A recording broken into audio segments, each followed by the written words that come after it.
बेटी का इलाज किस प्रकार करोगे? लखन राजा को प्रणाम कर बोला, महाराज मुझे एक रात अपनी बेटी के साथ ठहरने की इजाजत दीजिए, तभी मैं किसी नतीजे पर पहुंच सकूंगा। एक बात और महाराज, मैं बिल्कुल एकांत में राजकुमारी के साथ रहना चाहता हूं, तभी मैं अच्छे से ध्यान लगाकर राजकुमारी जी की बीमारी का पता लगा पाऊंगा। लखन की आत्मविश्वास भरी बातों से राजा के मन में हल्की सी उम्मीद जागी। उसने लखन को रात में राजकुमारी के साथ एकांत में रुकने की इजाजत दे दी। राजा की इजाजत मिलते ही लखन राजकुमारी के कक्ष में गया और उससे कुछ दूर एकदम चुपचाप बैठकर उसे देखने लगा। जैसे ही रात के 12 बजे का समय हुआ तो अचेत अवस्था में पड़ी हुई राजकुमारी के मुंह से सांप बाहर निकला और महल के परिसर से होता हुआ जंगल की ओर चला गया। ये सब देख लखन दंग रह गया। वो बिना कुछ हरकत किए चुपचाप वहीं बैठा रहा। जब रात का आखिरी पहर खत्म होने को आया तब वो सांप वापस लौटा और राजकुमारी चंद्रकला के मुख से होता हुआ पूरा उसके अंदर समा गया। दम साधे लखन ये सारा माजरा देखता रहा। सारा माजरा देख उसे समझते देर न लगी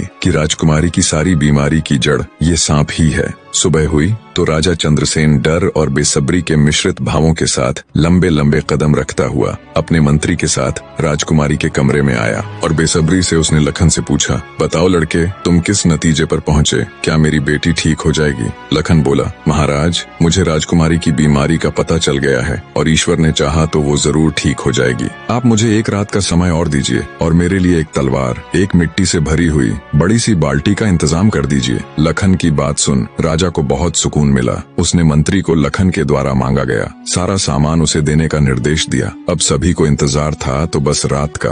राजकुमारी को सांप के चंगुल से मुक्त कराने के लिए लखन रात्रि के आने का बेसब्री से इंतजार कर रहा था। पूरी तैयारी के साथ हाथ में धार धार तलवार लिए लखन राजकुमारी की ओर निगाहें गढ़ाकर उससे कुछ दूरी पर बैठ गया। जैसे ही राजमहल के घड़े ने रात्रि के 12 बजे का घंटा बजाया, वैसे ही फुंफकारता हुआ सांप राजकुमारी के मुख से निकला तो उसके इंतजार में बैठे लखन ने अपनी धार धार तलवार से उस पर तेजी से ऐसा वार किया कि तुरंत सांप 2 टुकड़ों में जमीन पर बिखर गया। लखन ने सांप के दोनों टुकड़ों को उठाकर रेत से भरी बाल्टी के अंदर दबा दिया और सुबह होने से पहले ही बाल्टी समेत मृत सर्प को जंगल में ले जाकर उसे आग के हवाले कर दिया और वापस राजमहल लौट आया। तब तक सुबह होने का समय भी करीब हो चला था। राजमहल जब लखन ने राजकुमारी चंद्रकला को जगाया तो हमेशा अचेत अवस्था में रहने वाली राजकन्या तुरंत उठकर बैठ गई, क्योंकि अब उसके अंदर से वो सर्प निकल चुका था तो उसका प्रभाव भी खत्म हो चुका था। राजकुमारी उठते ही हैरान थी।